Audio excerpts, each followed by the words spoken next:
L'accord entre 14 factions politiques palestiniennes qui ont accepté de mettre fin à leur division et de former un gouvernement intérimaire d'unité nationale est désormais connu sous le nom de Déclaration de Beijing. Parmi les factions signataires, on trouve les partis rivaux Hamas et Fatah. Le Hamas dirige actuellement la bande de Gaza et le Fatah fait partie de l'autorité palestinienne en charge de la Cisjordanie occupée.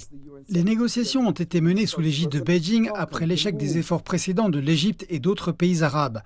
En réponse, le secrétaire général des Nations Unies, par l'intermédiaire de son porte-parole, a salué cette initiative.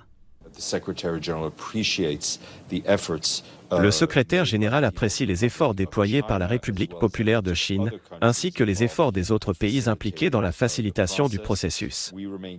Nous restons déterminés à travailler avec toutes les parties prenantes en vue d'une résolution globale du conflit israélo-palestinien, fondée sur la vision d'une solution à deux États vivant côte à côte dans la paix et la sécurité avec des frontières sûres et reconnues. Antonio Gutiérrez dit espérer que les parties respecteront l'accord.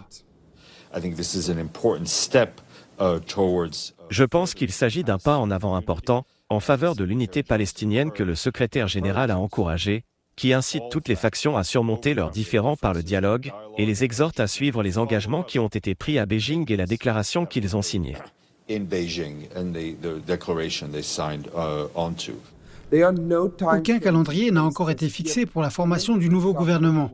Par ailleurs, l'ONU indique qu'aucune rencontre n'est prévue entre le Premier ministre israélien Benjamin Netanyahou et le secrétaire général. M. Netanyahou sera à Washington cette semaine pour s'adresser au Congrès américain.